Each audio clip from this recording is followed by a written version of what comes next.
Hey guys, welcome back to a new one. I'm just going to record the holding company structures. Now we're actually on the operational company structures, right? And I'm looking at an overview of basically comparing 8 places, whether it's from the UK, Ireland, the UAE, Estonia, Delaware, XYZ. We're looking at that one today, where you should place your operational co. So if you have not seen me before, it is Will Hodgson from HPT Group. I also own a global fintech. I also own a software company that owns another software company as well. So we're pretty clued up in this space. And today I've obviously made a few operational companies myself, generated a fair few millions of dollars through operational companies. And that's why I want to push out the message today. So here we are, and we can see we're looking at Singapore, UAE, Hong Kong, Ireland, UK, Estonia, Delaware, and a company over in Malaysia, Labuan.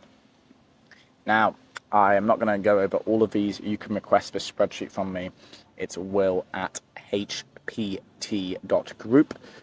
And you can also apply to become a client below. We help clients, global residency, structure their holdings codes, their operational codes, whether it's get fintech banking, private banking, fintech licensing, trust formations. We really just serve the client on a back end to front, and we have a great reputation in doing so, as you can probably see online as well. I don't need to brag about what we've done for clients and how we help clients. We've been doing this a fair long time, right? So here we go. Let's jump into the operational companies. We've got Hong Kong, common one I use myself, right? I'm currently just left Hong Kong 2 days ago. Currently in the Philippines right now as we speak. Very nice location. I'll also be making some videos on the Philippines in the near term future as well. Okay, so the UK LTDs we're going to touch on as well. I've recently closed a UK LTD, and I'll be making a video about how I'm explaining why I closed it. And I also used to have a UAE company called Ravenstone Advisory, FZC, I believe. And we closed that recently, and I'm going to make a video. I think I already made one, but I'm going to make a new one on the updated conflict going on in the world. But these are the traditional classic operational companies that can fit into your structure. Now what's key here is substance. Okay, many people, as I'm just going to mention in another video, have a company in Hong Kong. They've never even been to Hong Kong. I mean, that's just quite frankly ridiculous, right? That you would hold your assets over in Hong Kong, but you've never even been there. Very ridiculous, right? So it's very important to actually focus on. Make sure you know the jurisdiction inside out that you're dealing with. That's what we actually help you to do, right? Select the right jurisdiction for you. It's very important you understand the local laws, what legal systems are actually working with. It's Arabic law, common law, X, Y, Z, right? But most popular nowadays, especially in tech, especially in this, for regional HQ, consulting, financial services, is Singapore. So we're going to start on Singapore, right? And there is a 17% headline tax, which is very important. And at the end of the day, okay, but what's very important is a 0% withholding tax and a massive treaty network. You can basically remove those dividends from Singapore, put them into BVI, put them into Singapore, put them into wherever you want to, whether it's Andaman, Guernsey. It works, okay? It depends on the substance requirements over here. Again, that's another issue. That's why generally people book a call with me. You can become a client below hpt.group/apply. Apply to become a client. Or if not, just email me directly or even WhatsApp me, +41 7623411513 on my Swiss number or my Hong Kong number. I will also leave a link to potentially if I remember to do so. But the thing with Singapore, it's incredibly well trusted jurisdiction. When I think about UAE, there's a lot of fraud going on in the UAE, right? It's hard to say that publicly. I will say that publicly because quite frankly, I've left the UAE, I've lived in the UAE, I've had rentals in the UAE, I've had companies in the UAE, I've had bank accounts in the UAE. I've been there, done that, unlike a lot of people online who are pressured by the silence that you have to speak once you're there, right? Okay. So I'm not one of them who also markets themselves on LinkedIn as if they live in the UAE, but really they're in Georgia or something because they can't afford it, right? And I could afford it since the age of fucking 10, mate. So the thing is here, when we speak about UAE companies, they are fantastic if you are looking for certain aspects of it, right? Basically, it's a great place for expats. It's a great place to spend for 90 to 180 days a year. Whether you get the TRC status is different. We're on about operational companies here. That's a completely different topic. But what I know personally and how I felt from having companies there is extremely expensive. if you've got a UAE company, you probably know what I'm speaking about. I mean, on top of that, you have the accounting, you have this, you have that, and you feel like you're being ripped off a little bit. You know, when you compare it to other costs, you could essentially have a Luxembourg company compared to a UAE company. Yeah, different costs with RAC and Russell Kmart, right? I've also been to Russell Kmart myself for 3-4 weeks before, checked it out, seen what investments were going on there, property developments were going on there. And again, I'm not too pro the UAE, so maybe I'm slightly biased, but I'm just a very real person in my aspect, okay? Now we're moving on to Hong Kong. Fantastic jurisdiction for operational companies. Forever? No. Singapore, 100% wins every single day of the week, right? But Hong Kong is still there. It's still a massive fund management space. It's still massive in private equity. It's still massive in e-commerce business, right? It is the Western Connect into China, which obviously most e-commerce products are sold out of. In addition, it's a huge shipping route as well, right?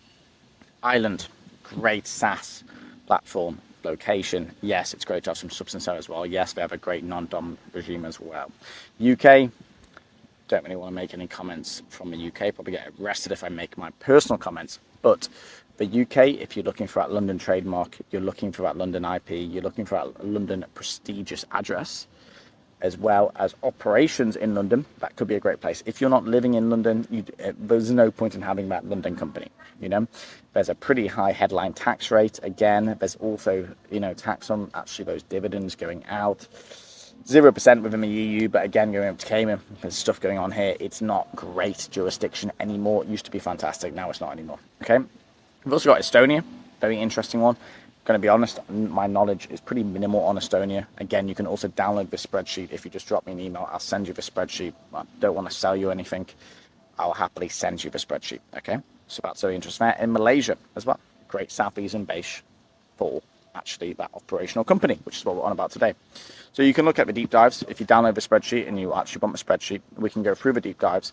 Even on a call, if you do actually apply to become a client, we have a free introduction call. We can go down through these, and if not, you can look at it for free yourself. Just ask me for the spreadsheet, XYZ. This is the general important one here, and this is depending on what you're looking to do and the type of location and how it ranks, which is super cool and super important, especially. Tax, quick reference rate, right? Obviously, Hong Kong has the exemption. It's not as easy as you think to apply for that exemption. You do have to prove that all of the activities were made in an offshore basis. That is key right there as well. So please keep that in mind. UAE above 350k, you are looking at 9% corporation tax as well. Singapore has those startup exemptions. Ireland, pretty nice headline rate, right? Really good. Great for holding IP as well. Estonia, Delaware, Malaysia, interesting situations. Now, we haven't touched on Wyoming. Could be fantastic if structured correctly. That's what obviously we do at HPT. We do love Wyoming solutions. I used to be against them. I'm now pro them. I've changed my tune on them because of how the global landscape has changed. And you can use Wyoming to your advantage as long as you know how to structure it correctly. Most people just set up a company and think that that's it. No, they owe the personal income tax themselves if it's not structured correctly, right? For me, I've gone and structured my Wyoming entities under my JIB holdings as a passive aspect. It's 0%. I have no substance in JIB. Yes, I used to be a JIB resident, but no longer am I, right? So there are some substance requirements to have a JIB company to keep that maintaining, especially to get the local banking there as well, which is not many local banks at all. And as long as you structure things correctly with Wyoming, it's great for software, you know? UAE, we're using the UAE for software. So a new business. Yes, we shut down our old one for HPT, but on my CSP software business, we still hold the UAE company. Additionally, we use Wyoming and also Delaware. If we are interested in VC investments, then obviously Delaware can be fantastic as well. It's all about a case-by-case situation, right? It's not a simple one solution fits all answer. Depends on your personal tax residence, depends on your business industry, depends on who your investors are, if you have any investors or not, depends on how you would like to exit. But generally speaking, Singapore is the clear winner. If it was a one solution fits all, Singapore generally would be that one right there. This is cost and time frames, timelines, whatever you want to say. And again, you know, hopefully you can see this good on the YouTube, but this is a great little spreadsheet to go over on some, you know, 6 jurisdictions to look at for your operational company, where to place it, what to do with it. Banking, you've seen some other videos. We know how to do banking. Get in touch if you do want banking help. whether it's fintech or private banking, depends on you yourself. But that's essentially the end of the video, guys. So if you do want my spreadsheet, feel free to drop me an email or WhatsApp, and I'll drop it over to you. And yeah, I don't put you in a newsletter. I'm not one of them. We're pretty much chilling, as you can probably see in the background. And over and out. Love you and leave you, and I'll see you in the next video.